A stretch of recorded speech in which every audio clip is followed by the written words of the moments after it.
Donc dans l'épisode d'aujourd'hui, on va s'intéresser à l'articulation du genou et notamment donc à toutes les instructions qui sont données à ce sujet dans les cours de yoga.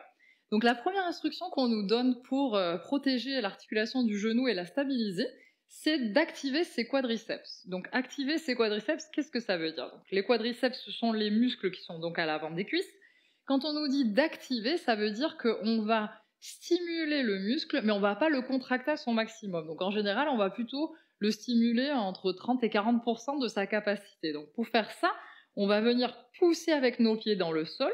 Et quand on va sentir cette activation, on va avoir les rotules qui remontent. C'est pour ça que parfois, certains professeurs vous disent les rotules remontent, ça veut dire activation des quadriceps. Et en même temps qu'on active les quadriceps, on va donc activer également les fessiers. Donc ça va nous permettre de stabiliser l'articulation du genou et donc d'éviter les blessures. Par contre, on nous demande d'activer et pas de contracter au maximum parce qu'on ne veut pas verrouiller l'articulation. Quand on contracte au maximum ces muscles des quadriceps, on va avoir les genoux qui vont rentrer légèrement vers l'intérieur et pour certaines personnes qui vont avoir une hyperextension, c'est pas mon cas donc vous le verrez pas chez moi, mais certaines personnes qui ont une hyperextension, eux, ils vont carrément avoir les genoux qui rentrent vers l'intérieur. Donc ça, vraiment, on veut l'éviter. C'est pour ça que vous allez souvent entendre comme instruction aussi dans les cours du yoga, microflexion des genoux. Donc microflexion des genoux, c'est pour éviter ça justement. Il vaut mieux avoir une légère flexion au niveau des genoux plutôt que d'être trop contracté et donc de verrouiller ici l'articulation. Donc notamment quand on fait des équilibres par exemple sur un pied, donc par exemple le guerrier 3, il y a des personnes qui vont avoir tendance à verrouiller ici l'articulation parce qu'ils vont sentir que c'est plus facile de rentrer en équilibre. Mais c'est très dangereux parce qu'en réalité, ici, l'articulation n'est pas protégée. On perd la connexion entre notre quadriceps et notre mollet. Donc, on va surtout pas vouloir ça. Et donc, quand on va rentrer dans le guerrier 3, on va vouloir légèrement ici venir plier le genou pour bien maintenir actif notre quadriceps et notre mollet. Donc, on va pas complètement tendre ici l'articulation, non. On va maintenir ici légèrement plié le genou donc de base pour éviter cette hyperextension. De la même façon, dans la pince assise, il y a des personnes qui sont très très souples, encore une fois, c'est pas mon cas, et qui, quand elles vont en fait pousser les jambes au sol, elles vont avoir les talons qui vont se décoller, et ici, en fait, le genou, il va être carrément, il va former comme un creux, en fait. Les genoux vont rentrer vraiment, venir toucher l'arrière du genou, il va venir toucher complètement le tapis. Donc pour ces personnes-là, encore une fois, pour éviter que l'articulation soit verrouillée ici et qu'il y ait beaucoup de pression au niveau des tendons, on va leur demander de légèrement plier ici les genoux. Et on peut d'ailleurs mettre en dessous un support, une couverture enroulée ou peu importe, ou une brique ou ce que vous voulez pour justement éviter d'avoir ces rotules qui soient complètement ici verrouillées. Donc ensuite, l'autre instruction qu'on a beaucoup en yoga, ça va être d'aligner le genou avec la cheville. Donc souvent on nous dit que notre rotule, elle doit regarder dans la direction de notre deuxième orteil. Donc ça va être notamment dans les guerriers. Donc par exemple dans un guerrier où on va avoir donc le guerrier 2 par exemple, enfin là je serais plutôt en guerrier 1, bon on va faire le guerrier 1. Dans le guerrier 1, en fait, certaines personnes vont avoir le genou qui va partir vers l'extérieur ou vers l'intérieur. Donc en général, le professeur nous dit rotule bien dans l'axe de la cheville ou du pied, enfin ça dépend du professeur. Et donc là, est-ce qu'on doit suivre cette instruction ou non? En fait, ça va dépendre de la posture de notre pied dans le sol. On va privilégier que le pied soit complètement au sol, qu'on n'ait pas le poids qui aille, par exemple, sur le bord externe du pied ou sur le bord interne du pied.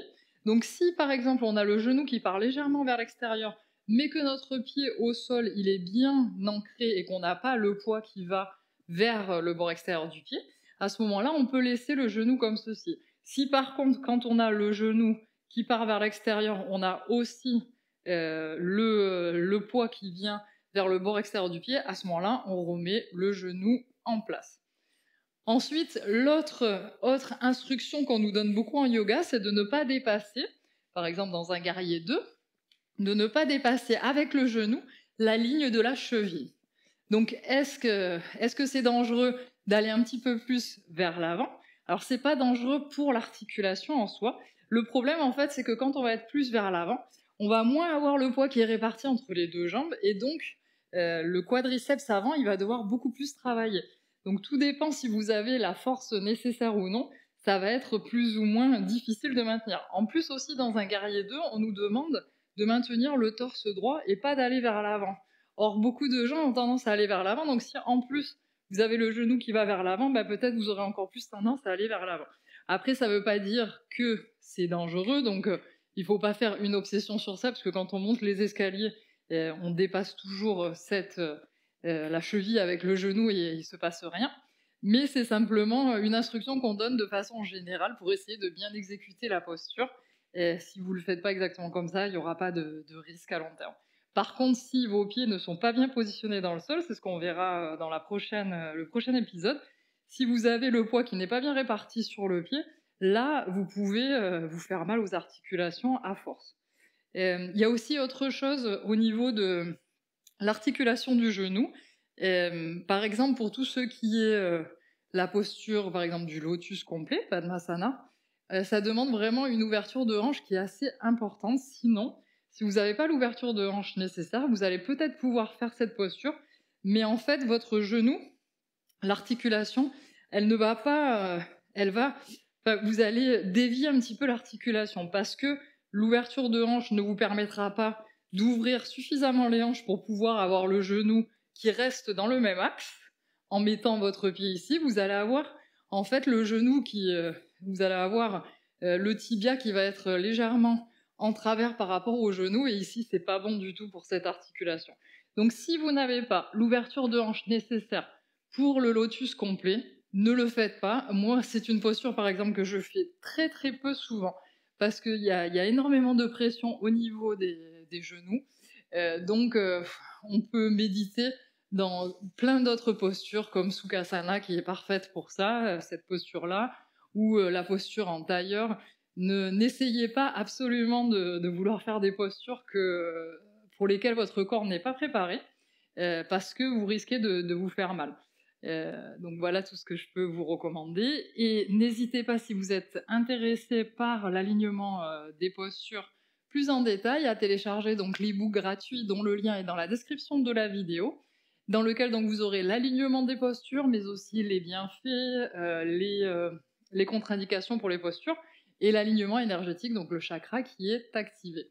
Donc on se retrouve pour le prochain épisode qui sera donc dédié à la position du pied au sol. Namasté, merci.